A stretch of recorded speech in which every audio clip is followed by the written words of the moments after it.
Oh.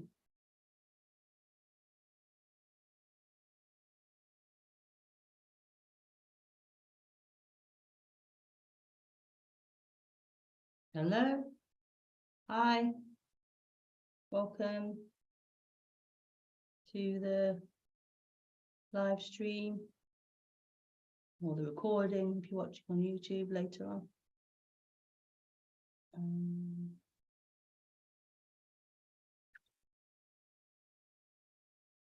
Yeah. Oh no. Can I still do that? I'll just put the link in the. I'll find the link and put it into the chat. There we go. Move that onto here. Put this in here.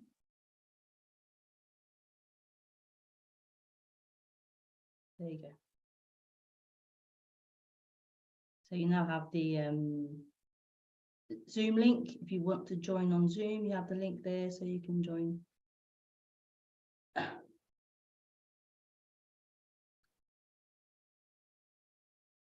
Hopefully my audio is okay and you can hear me.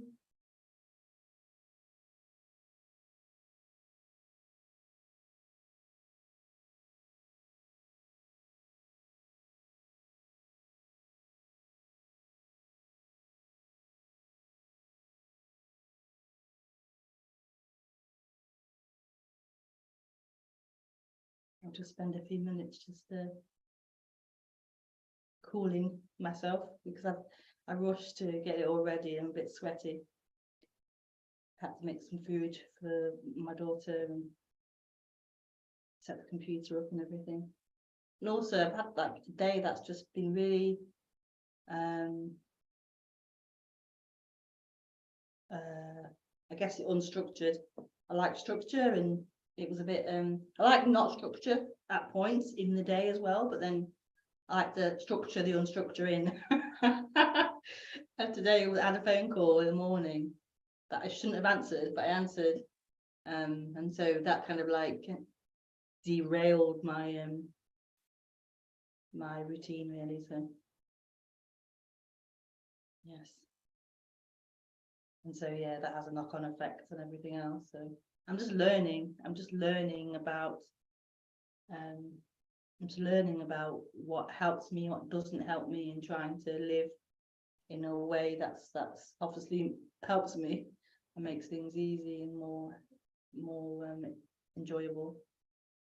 And yeah, and that's a continual thing. Obviously life's always going to be changing, and you know, you're going to change and need different things at different times. So but yeah, I'm just trying to get things a bit more learn what I find difficult and learn what I find helpful, and then do those things and live like that. So it's more ease. Yes. I think all humans actually need to do that, or probably benefit from. Of course they would, yeah. All humans need to do that, I think. But then if you're neurodivergent as well, it's like extra important that you have that kind of clarity on what you find difficult and what things hinder your activities and stuff, and your lifestyle. I've just bought a wonderful had this issue with the cold floor in the kitchen. I find it really hard. I'm on my feet. I don't like the coldness, so I bought this lovely foam mats to put down, and they're perfect, really perfect. So yeah, very helpful to like know who you are as a human and be able to like live according to that. Yeah, it seems logical, but actually it's not for most people, or at least for me. It wasn't logical to live according to what I needed rather than what the world said you should be doing or should be living like. It's quite I think all of us have that we're so conditioned to follow.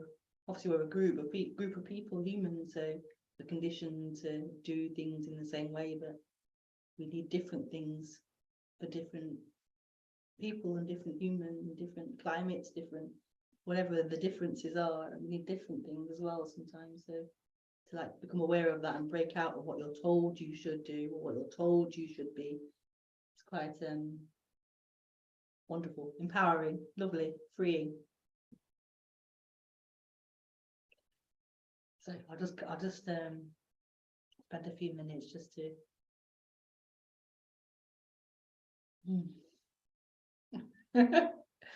register the sweat on the body, on the skin.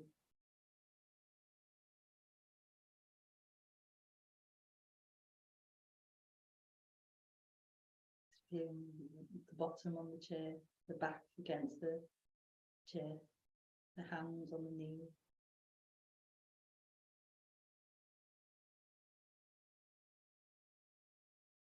Movement of the breath.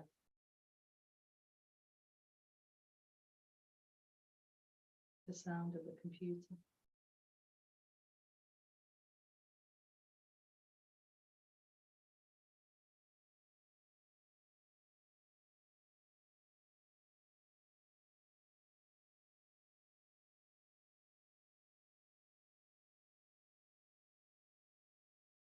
The hungry sound the belly is making. Because I was derailed in the morning and I haven't eaten, I haven't had no breakfast, no lunch. That happens sometimes. It isn't good for me, so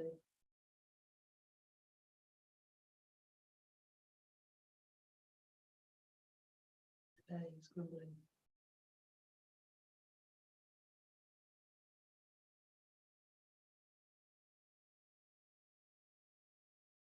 I'm not an advertisement for the perfect human at all.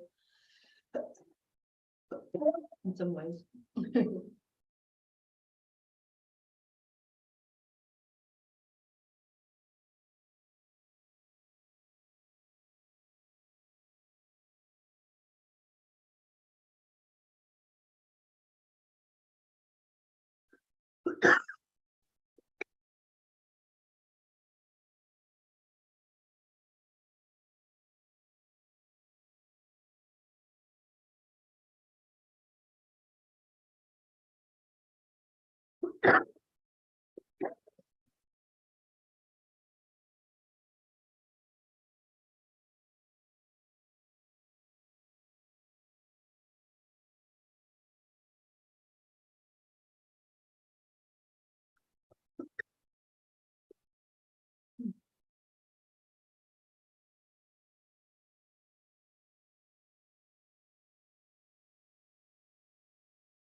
So I haven't got a title for this stream, so I've defaulted to the obvious title.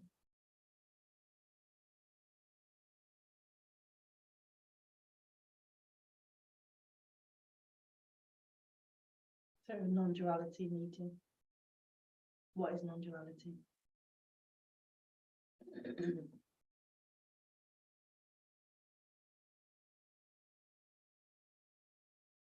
So I began this stream talking about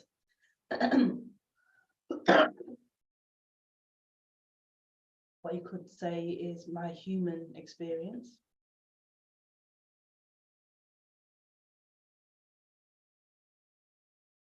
Talking about the conditions of this human body, this human experience. Revealing my intimate personal information on the internet. Oops.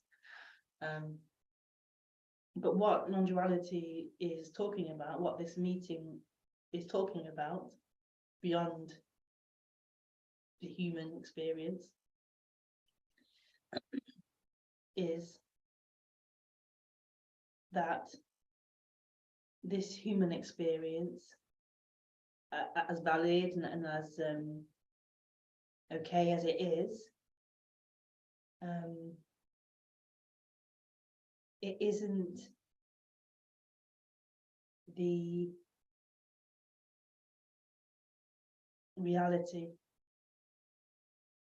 It isn't the reality. So it's totally valid, totally included. It's totally legitimate.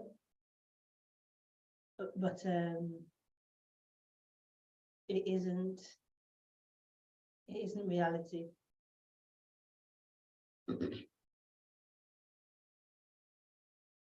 So we can all talk about stories. We can all talk about what's happened to us in the day, in the year, all our lifetime.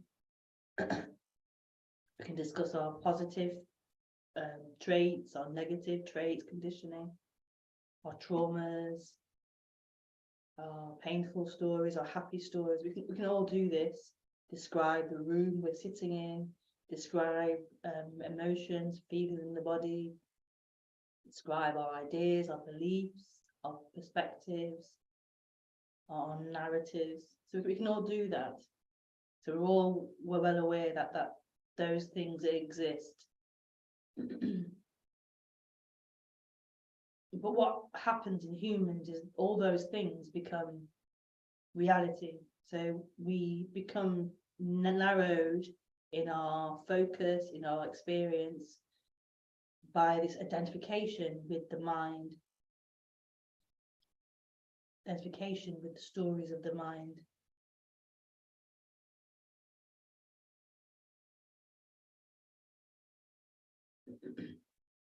And so it's like a lostness that happens, a total lostness and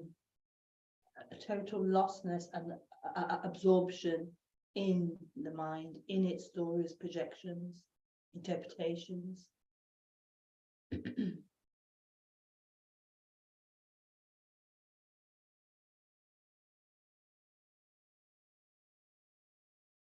And that, of course, causes lots of suffering, lots of pain and suffering.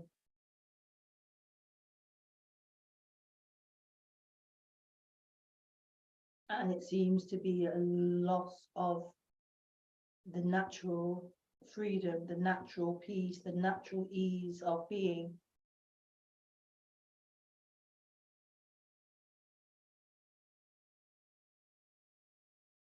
It isn't really a loss of that, but it seems that way. It's experienced that way as you're living through the experience of being someone, of being a narrative, of being a storyline. There seems to be a loss of this freedom and peace and ease.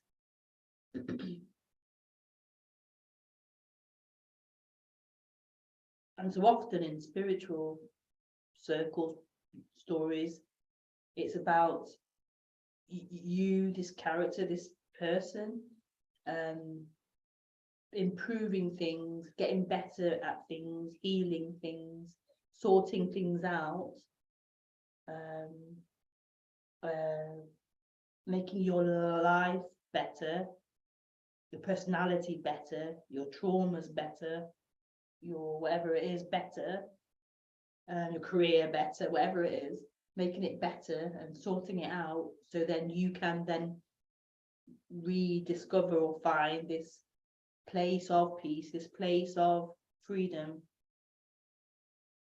So you and your storyline of suffering can move through that, improve that, deal with that, and then you're going to get to this place of freedom, of liberation from those things.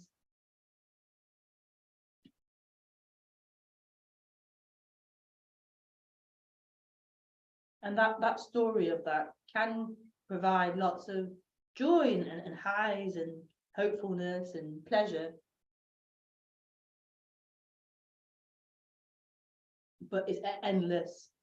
So it's never going to be an actual arriving at that point. So often people get quite disheartened by that path, because you've been doing this work on yourself, on your personality, on your trauma, on this, on that, and you're still not getting to the end of that. There's still this energy and momentum keeping you forward to this end point, which is never going to come in that path of embetterment, that path of time, basically.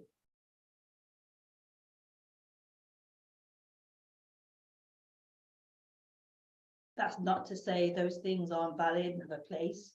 Maybe there's a need to spend time in therapy, or a need to sort this out or whatever it is, your job, your home, whatever. So it's not saying throw the whole thing out as nonsense and not useful. Those things are very, very useful. But in terms of freedom, in terms of this, what's called waking up, finding this freedom from suffering, this peace, this natural being, this freedom, then it's not something that can be found in your timeline, in your conditioned human experience. And that's quite a big thing to, I mean, can you even get your head around that? I think it's beyond you getting your head around. I think you can get an idea. No, I don't think you can. I don't think you can get your head around that at all. It's something that's beyond you. You can hear that and go, oh, okay, but you can't actually grasp that this waking up, this liberation isn't in your timeline. It isn't about you, in your story of yourself. But what seems to happen is beyond yourself, beyond this story of you in your timeline, there is this resonance of something. There's this resonance beyond you and your timeline, your story.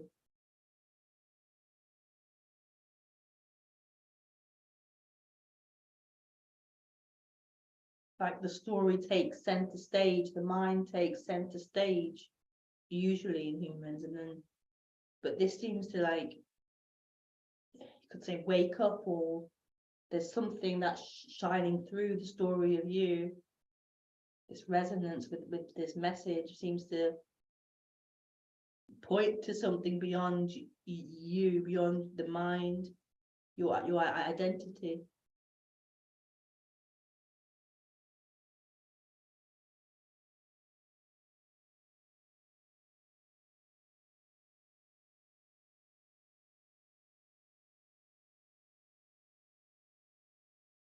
It's absolute freedom. It's no freedom. You can get close to it. You can't buy something that's similar to this. So you can get a pleasure. You can go on holiday, which I am going on holiday very soon. Excited. Sorry. I'm going on holiday. Yay! You can buy a holiday, a car, a partner, have a friend, whatever these high pleasures are. They're wonderful, but you can't get anywhere near this wonderfulness, this freedom. It's beyond pleasure. It's beyond that level of things.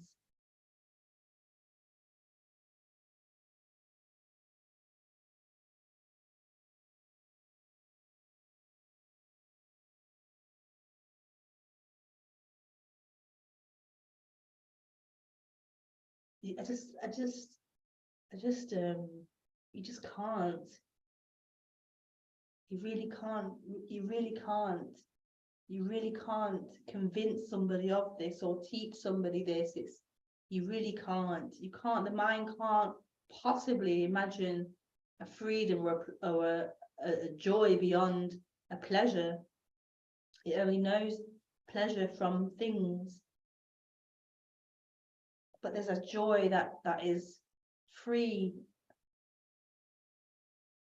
There is an experience of it, but it's wrapped up in our projections. Oh, it's because I did this, or because I have this thing, or, you know, we attach it to an object.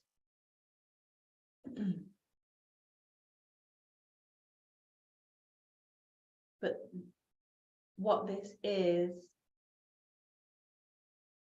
what is wanted, what this isn't about movements or appearances of pleasure or pain. Pain and pleasure are part of this experience.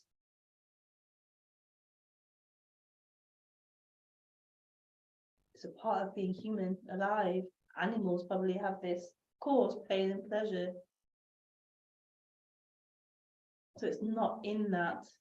So obviously on the human, as a human being, you want to have less pain as an animal, as anything. You want to have less pain and more pleasure. That's a natural preference. Like I was saying earlier about my day being derailed, not eating. I would prefer to have more of a structure in my day. I'd prefer to eat properly, you know, and that's my preference. That's for me to work on and manage that and get better at monitoring and that sort of stuff. That helps me as a human. But if that doesn't happen, that's going to be painful, but it's not the end of freedom. It isn't the end of what I am beyond what this body is.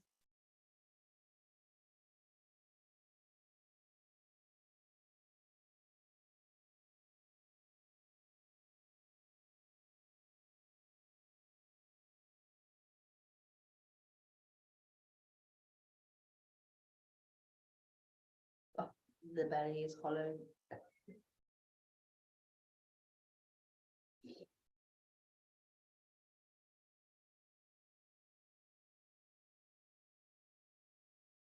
So waking up is,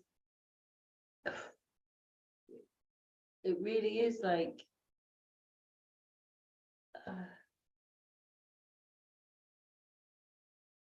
it really is like the biggest thing that can be discussed or inquired into.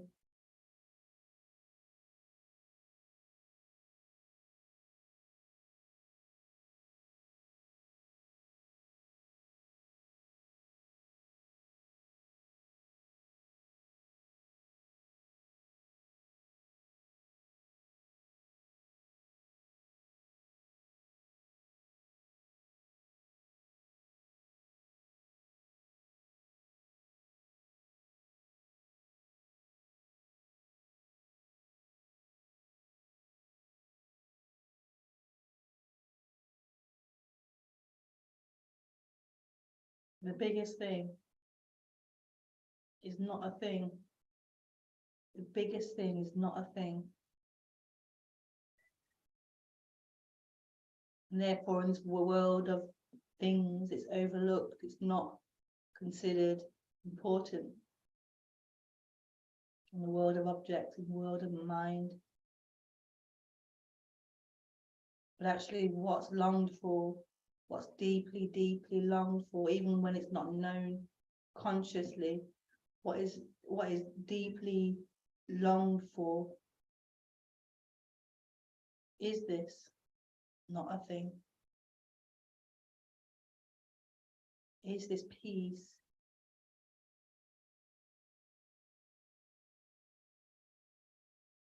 This piece of what we actually are, which is so bizarre. This piece of what we actually are.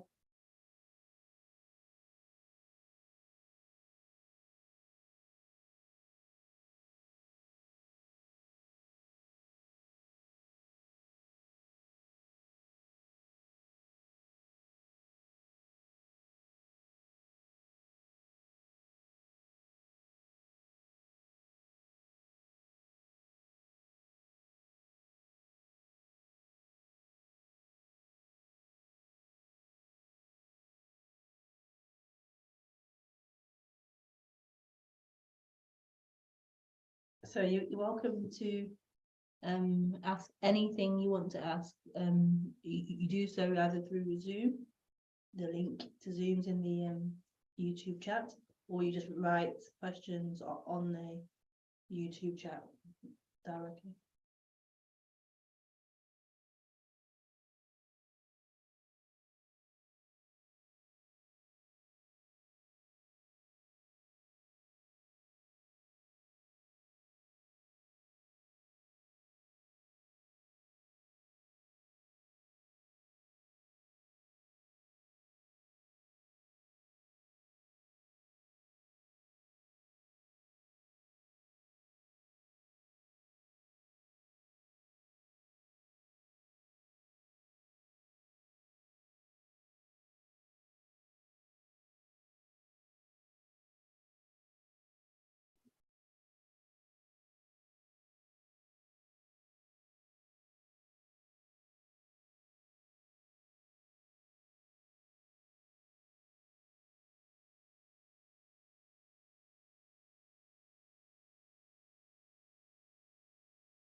Oh, that's weird. It's not showing.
It's such a deep conditioning that we are human.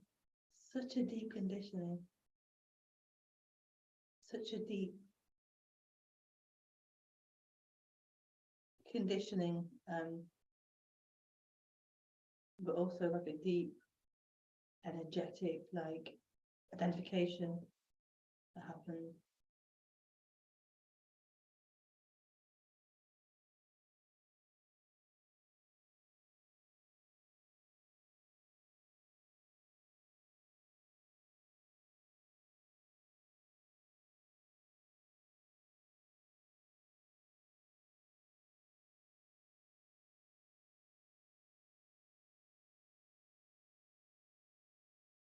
So beautiful.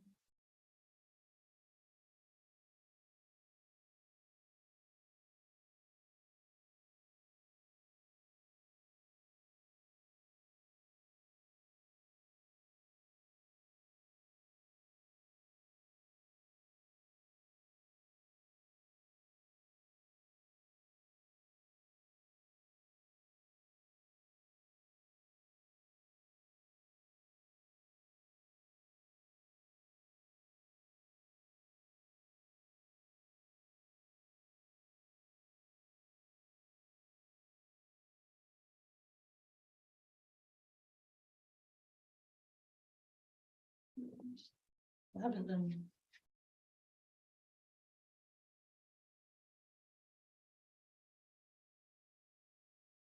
what about Skype? I don't check Skype anymore. It's because I have Zoom on, so I don't think about Skype. It would show, wouldn't it, if I had a message from Skype? Yeah, it's not on. I'm online.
Okay, so there's no question.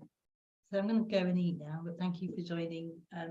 Just so you know that there's no going away next week, so there won't be any stream for 2 Thursdays. So I'll be going Thursday and then returning on the Friday. So there'll be 2 streams missing.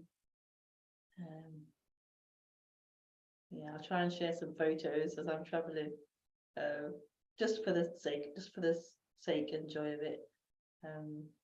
Yeah,